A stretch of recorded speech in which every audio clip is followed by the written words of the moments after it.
तो वैसे तो आजकल के दौर में खालिस ग़िज़ाएँ बची नहीं हैं, लेकिन एक चीज़ ऐसी है जिसे अगर आप अपने हाथों से तैयार करें तो इस बात की मुकम्मल तसल्ली होती है कि ये बिल्कुल खालिस है।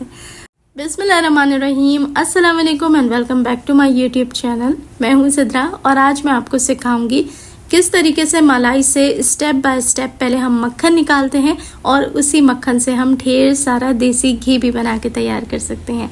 और ये मेरी गारंटी है कि जितनी मलाई है ना वज़न में, उतना ही आपका घी भी निकल के तैयार होगा। चलिए जी, रेसिपी शुरू कर लेते हैं। बेहद सिंपल आसान है, लेकिन स्टेप्स को आपने मिस नहीं करना। तो ये मैंने सिर्फ़ और सिर्फ 15 दिन की मलाई इकट्ठी की है। अगर आपके घर में आधा किलो से 1 किलो के दरमियान दूध आता है तो आराम से आपके पास 3 से 4 चम्मच की मलाई रोज़ाना इकट्ठी हो जाएगी। बस आपने क्या करना है, उस मलाई को इकट्ठे करते रहना है और इस तरीके से आपने उसको फ्रीज़र के अंदर जमा करना है। किसी भी कंटेनर के अंदर स्टोर करें, फ्रीज़र के अंदर मलाई निकाल के रखते चले जाएं। देखें, इस तरीके से हमारे पास पतीली में मलाई जम जाती है। दूध उबाल लें, उबालने के बाद ठंडा कर लें। कोशिश करके फ्रिज में रख लें, उससे क्या होता है कि मोटी मलाई हो जाती है। बस इस मलाई को आपने उतारना है। थोड़ा बहुत दूध भी आ जाए तो कोई इशू नहीं है, लेकिन कोशिश करें कि एक्स्ट्रा जो दूध है उसे पतीली में आप वापस निकाल दें। अब ये देखें, इस तरीके से मैं रोज़ाना मलाई कलेक्ट करती थी और फिर इस बॉक्स के अंदर डाल के फ्रीज़र में रख देती थी। सिर्फ और सिर्फ 15 दिन अगर आप ये प्रोसेस करते जाएं कि रोज़ाना दूध की मलाई उतार के जमा करते जाएं, तो 15 दिन के बाद 16वें दिन पे आपकी इतनी मलाई होगी कि तकरीबन किलो जितना आपका देसी घी निकल के आ जाएगा। नहीं आता ना यकीन? और इतना आसान प्रोसेस है, मैं आपके साथ शेयर करूँगी, तो वीडियो को मुकम्मल ज़रूर से देखें। अब देखें, छोटे छोटे जो मलाई के चंक्स होते हैं ना, वो भी कोशिश करके आपने उठा लेने हैं। छोड़ना कुछ भी नहीं है, बस मलाई को इकट्ठा करें और इकट्ठा करने के बाद जिस तरह रोज़ाना की जमी हुई मलाई है उसके ऊपर ऐड करते जाएं और बॉक्स को बंद करके स्टोर कर लें। मैं आज की रेसिपी में आपको बेसिक स्टेप्स भी बताऊंगी और उसकी रीज़न ये है कि छोटी छोटी बातें मैं इसलिए शेयर कर देती हूँ कि जो लोग पहली दफ़ा इस रेसिपी को ट्राई करेंगे ना, उनको प्रॉब्लम नहीं होनी चाहिए। क्योंकि मैंने जब पहली दफ़ा देसी घी बनाया था तो जब तकरीबन बनने वाला था ना, तब तक मुझे समझ नहीं आ रहा था कि ये बनेगा या नहीं बनेगा, और वो सारा मैंने फेंक दिया था ये सोच के कि शायद ये तैयार नहीं होगा। लेकिन ये काफ़ी सालों पहले की बात है। लेकिन अब अल्हम्दुलिल्लाह बेहतरीन देसी घी इसी मलाई से हम घर में ख़ुद तैयार करते हैं। तो देखें, आपने क्या करना है, मलाई को जिस दिन आपने घी बनाना हो सुबह ही निकाल के काउंटर पे रख दें। 3 से 4 घंटे के अंदर ये बिल्कुल सॉफ्ट हो जाएगी। तो अब आपने क्या करना है, सारी की सारी जो मलाई है ना, उसको आपने एक बोल के अंदर ट्रांसफ़र कर देना है। अब ये बोल सारी मलाई उतरने के बाद देखें काफ़ी फिलअप हो चुका है, तो मैं इसको अब दूसरे बड़े बोल के अंदर ट्रांसफ़र कर लूँगी।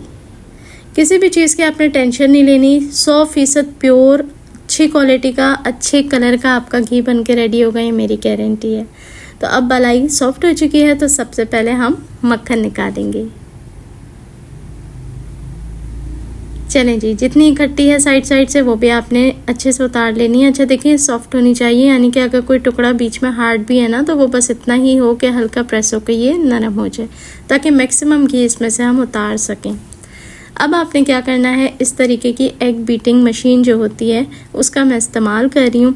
आपने क्या करना है, जो डोई होती है घर के अंदर, मदानी जिसे बोलते हैं, उसका इस्तेमाल भी कर सकते हैं। हैंड विस्क से भी आराम से ये स्टेप हो जाता है, वरना जग ब्लेंडर तो सभी के घरों में है। उधर आपने क्या करना है, बस ये सारी मलाई ऐड करनी है और इसको बीट करना शुरू कर देना है। अच्छा, ये बीटिंग वाला स्टेप भी कोई घंटों का नहीं है, हार्डली इसमें 5 से 7 मिनट लगते हैं।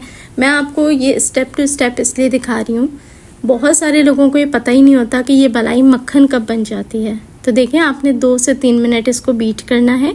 अभी ये मलाई की स्टेट में ही है। तो ये देखें, इस तरीके से ये बीट होती रहेगी, ये सॉफ्ट हो जाएगी मज़ीद। ये जिस तरीके से विपिंग क्रीम हम विप करते हैं ना, ये उसी तरीके से सॉफ्ट के साथ साथ फ्लफ़ी भी हो जाएगी। जब ये इतनी सॉफ्ट और फ्लफ़ी हो जाए तो आपने क्या करना है, तकरीबन 1 गिलास के जितना एकदम चिल्ड ठंडा पानी इसके अंदर शामिल कर दें। बिल्कुल परेशान होने की ज़रूरत नहीं है कि पानी और दूध मिक्स हो जाएगा, मलाई मिक्स हो जाएगी तो वापस ये मेल्ट ना हो जाए, कुछ नहीं होता। इजीली आपने पानी ऐड करना है। बहुत अच्छा होगा कि अगर आप बर्फ़ ऐड कर दें और उसके बाद आपने 1 से 2 मिनट इसको बीट करना है। तो ये देखें, 1 से 2 मिनट बीट करते करते ही मुझे एहसास होना शुरू हुआ कि अब ये जो सॉफ्टनेस थी ना, ये आहिस्ता आहिस्ता थोड़ी सी हार्ड होती चली जा रही है, बहुत ही हल्की हल्की।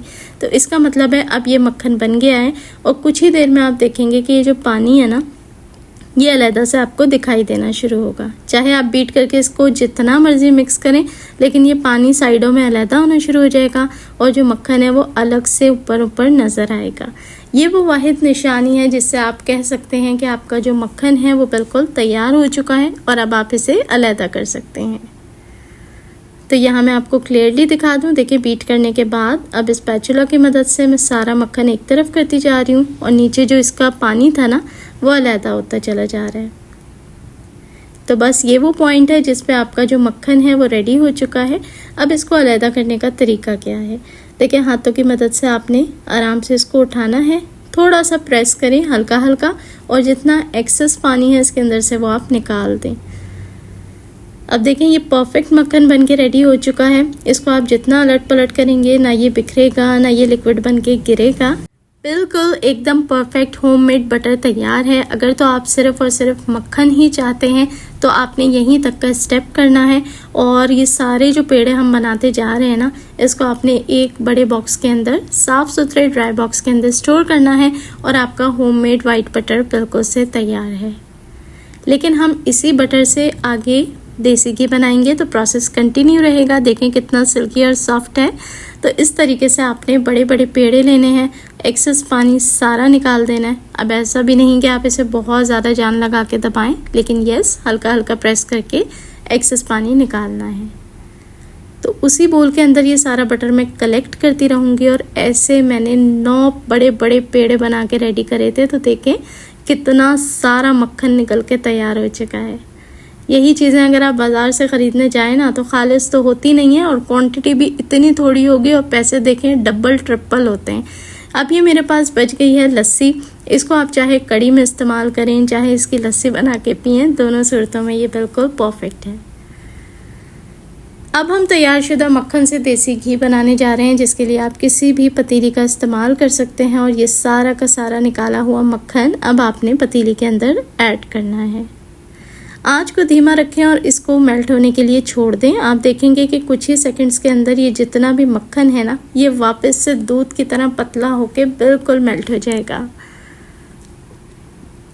तो बस आपने हल्का हल्का चम्मच चलाते रहना है ताकि ये अच्छे तरीके से फटाफट मेल्ट हो जाए। और देखिए मैं इस तरीके की डोई की बात कर रही थी, ये तकरीबन सभी के घरों में मौजूद होती है। जिसके घर में जग ब्लेंडर ना हो, वरना ये विस्क तो सभी के पास है। इन दोनों की मदद से आप बटर निकाल सकते हैं। अच्छा अब देखें जैसे ही आपकी मलाई मेल्ट हो जाएगी तो मेल्ट होने के बाद सबसे पहली जो स्टेट में ये कन्वर्ट होगी ना, वो ये बिल्कुल दूध जैसी स्टेट होगी जिसमें ये कन्वर्ट होगी। थोड़ा और पकने के बाद आप देखेंगे कि हल्का हल्का आपका जो दूध है वो पीला होना शुरू हो चुका है, हल्की हल्की झाग उसके ऊपर आ रही है और उसको आपने हटा के भी देखना है। तो देखें कलर एकदम से चेंज हो चुका है, जो कि अब क्रीम कलर बन चुका है। पहले प्योर वाइट था, अब बिल्कुल क्रीम कलर बन चुका है। साथ साथ आपने हर थोड़ी देर में चम्मच ज़रूर से चलाना है ताकि ये नीचे कम से कम लगे। थ्रू आउट आँच जो है वो आपने धीमी ही रखनी है, लो हीट के ऊपर ही सारा काम होता है। और कुछ ही देर में आप देखेंगे कि इसके अंदर बबल्स बनना शुरू हो चुके हैं और इसकी पकाई स्टार्ट हो चुकी है।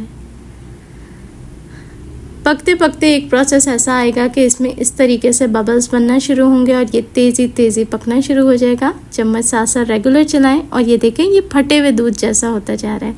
इसका मतलब है कि अब इसमें से घी सेपरेट होने लगा है और जो खोया बनेगा वो सेपरेट होने लगा है। तो बस इसको पकने दीजिए। मक्खन से घी बनने में लगभग जो टाइम लगता है वो 40 से 45 मिनट का टाइम लगता है। और देखें आहिस्ता आहिस्ता घी सेपरेट हुआ और फिर ये जो झाग होता है ये बिल्कुल नीचे बैठ जाता है और घी ऊपर की तरफ आ जाता है। तो ये देखें हमारा जो खोया था वो सेपरेट हो गया है, घी ऊपर की तरफ आ चुका है। बस अब यहाँ पर हमारा घी बिल्कुल तैयार है। अब आपने क्या करना है, किसी पतली छन्नी की मदद से जो बिल्कुल बारीक हो उसकी मदद से इसको छान लें और लीजिए हमारा ज़बरदस्त सा देसी घी बनके बिल्कुल तैयार है। एक ही दूध की मलाई से हमने मक्खन भी तैयार कर लिया, लस्सी भी बना ली, देसी घी भी बना के रेडी कर लिया और ये मज़ेदार सा खोया भी बना के हमने रेडी कर लिया है। अब आप चाहें तो खोए को ऐसे ही खा लें, चाहें तो इसके लड्डू बना लें। तो देखें खोया भी ठीक ठाक निकल आया है इसमें से। अब ये जो देसी घी है इसको आपने ठंडा करना है और ये नियर पूरा 1 kg के करीब देसी घी है। एग्जैक्ट नहीं है, हल्का सा थोड़ा कम है, लेकिन आप देखें कि जितनी बलाई थी ऑलमोस्ट देसी घी उतना ही निकला है। ये मेरे पास 500 ml की बॉटल है और ऐसी 2 बॉटल्स ऑलमोस्ट, एक तो पूरी भरेगी और एक तकरीबन जो है थोड़ी सी खाली रहेगी, तो मैं आराम से इसके अंदर ठंडा करने के बाद घी भर लूँगी। तो लीजिए हमारा मज़ेदार सा देसी घी तैयार है। खालिस देसी घी घर में ख़ुद निकालें, थोड़ी सी मेहनत होती है और ढेर सारी सेहत और मज़ा होता है। रेसिपी कैसी लगी एक प्यारा सा कमेंट करके ज़रूर बताएं। अच्छी लगी हो वीडियो को लाइक करके आगे फ्रेंड्स और फैमिली में शेयर ज़रूर कर दिया करें, और चैनल पर नए हैं तो रिक्वेस्ट करूँगी चैनल को लाजमी सब्सक्राइब कर लें। देखने वाले सभी लोगों का बेहद शुक्रिया।